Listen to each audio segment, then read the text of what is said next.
The most beautiful room I've ever walked into had a chandelier that cost $40 at an estate sale, hanging above a dining table that cost $4,000. The owner bought it on a whim. Didn't measure, didn't check if it matched. She loved it and went for it. That $40 chandelier was the only thing anyone talked about all night. That's spontaneity. That's this week. Last week, we talked about intuition, learning to listen to what your space is telling you. This week, we're acting on it because hearing something and actually doing something about it, that's the gap most people live in forever. Spontaneity is how you close it. Here's what nobody tells you about beautiful design spaces. The ones that stop you in your tracks were never entirely planned. There's always something unexpected. A chair that shouldn't work but does. A lamp from a flea market sitting next to a showroom piece. A color someone talked them into at the last minute. Spontaneity in design isn't reckless.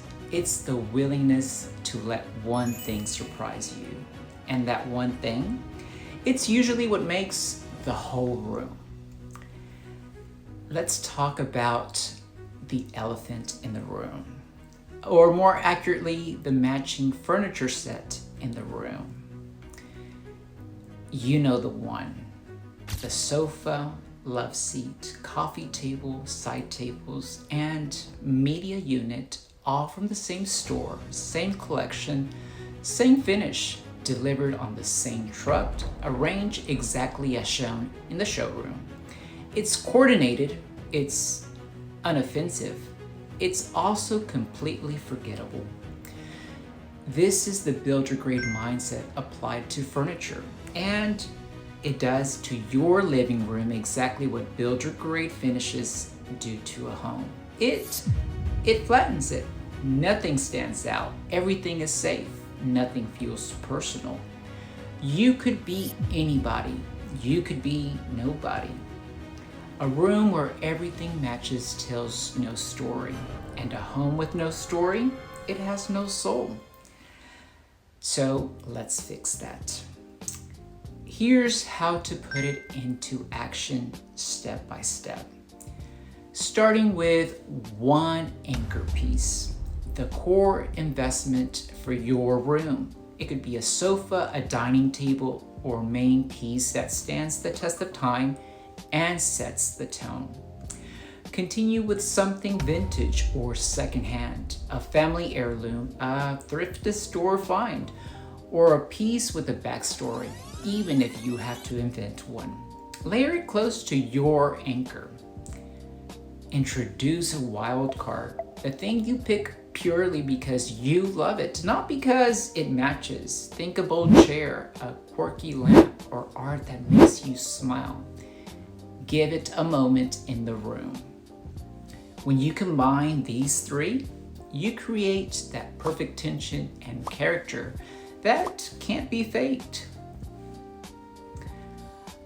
I cannot tell you how many times I've walked into a home where every single metal finish, faucets, lights, hardware, curtain rods, picture frames, is the brush brushed nickel, perfectly consistent, perfectly boring.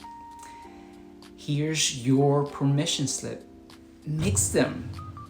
Brass and matte black are amongst the most sophisticated combinations right now. Warm metals, brass, cold bronze add richness and age. Cool metals like chrome, nickel, gunmetal add edge. Anchor with one dominant finish, then let one or two others play as accents. Think of it as seasoning. You don't just use one spice. Pick one space and give yourself full permission to do something you've always been talking yourself out of. A saturated wall color, patterned tile in the powder room, a vintage chandelier in the kitchen. A gallery wall with zero cohesion that somehow works. Most spontaneous choices are easy to change if you change your mind. Go bold. The spaces people remember are never the safe ones. Nobody leaves a dinner party saying, "I loved how neutral their living room was." They remember what made them stop and ask.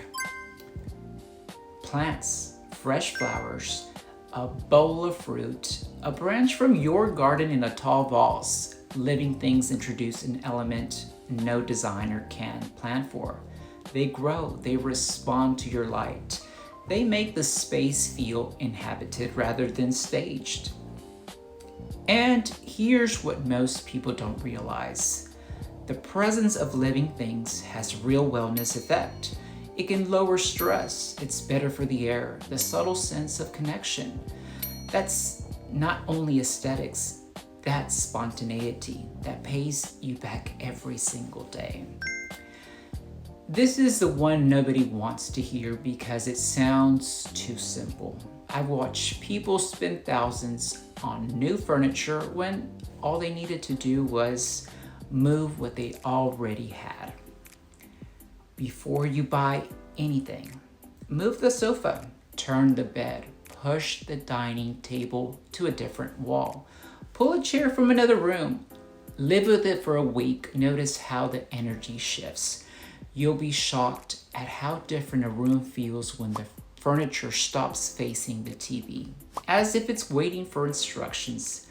Spontaneity costs nothing when it starts with what you already own. Here's what I really want to say.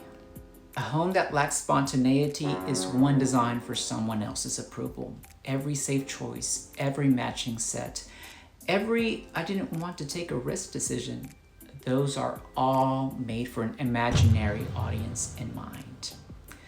The homes I find most beautiful are the ones where I can feel the person who lives there, where something makes me say, "Of course, that's so them." That only happens when you stop performing and start living. Spontaneity is how you get there. It's the design equivalent of saying out loud what you actually think. And just like in real conversation, it's always more interesting than the polished, rehearsed version. If your home feels like it belongs to someone slightly more cautious than you actually are, let's talk.